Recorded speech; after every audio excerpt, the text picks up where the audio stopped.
RFK Jr. has said that he used to be against Trump, and now he's for Trump. But I'm not sure people understand just some of the things he said. So this clip has recently come to light. I think it might have been talking to Matt Taibbi, who has also become, kind of become unhinged.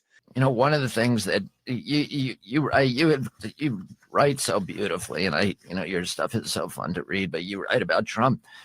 Quote, the way that you build a truly vicious nationalist movement is to wed a relatively small core of belligerent idiots to a much larger group of opportunists and spineless fellow travelers whose primary function is to turn a blind eye to things.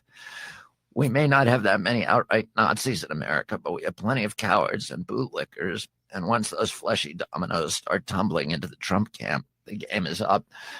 When you talk about fleshy dominoes, Chris Christie comes to mind. Yeah, exactly. You may hear this and think it's so anti-Trump, and it's like that it's probably fake. Apparently, people have verified this. It was verified by other outlets like I think Politico and Rolling Stone.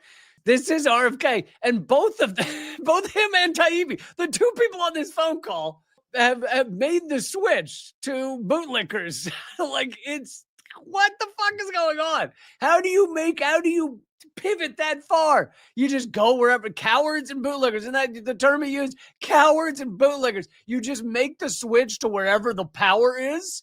Oh, power's over here. Oh, power used to be with Bernie Sanders. And I mean, when it looked like he might win the presidency back, if you were a Democrat supporting Bernie Sanders at the time, then it looked like he had a lot of power.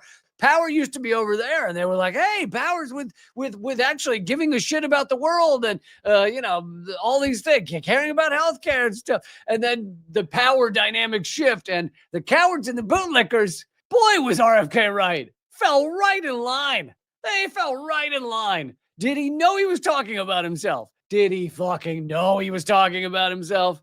For those of you who have not been following the actions RFK Jr. has been taking recently, he has thrown most of his old beliefs out the window. He's not shown any sign of really keeping large corporations in check. He used to talk about big ag. He's stopped talking about that because that would harm Trump's McDonald's.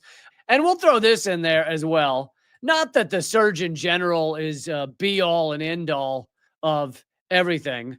Some Surgeon Generals are kind of garbage, but to have 6 former Surgeon Generals coming from both sides of the aisle, though these are both capitalist sides of the aisle, so you can take that with a grain of salt. But 6 former Surgeon Generals of the past 6 administrations have said RFK Jr. is endangering the health of the nation, which is a pretty crazy, I mean, to think that George W. Bush's Surgeon General and, Obama and Clinton's and Surgeon Generals would all get together and agree on something is pretty crazy. It's the Surgeon Generals that were appointed by every Republican and Democratic president since George H.W. Bush all come together to say RFK Jr.'s he's unhinged.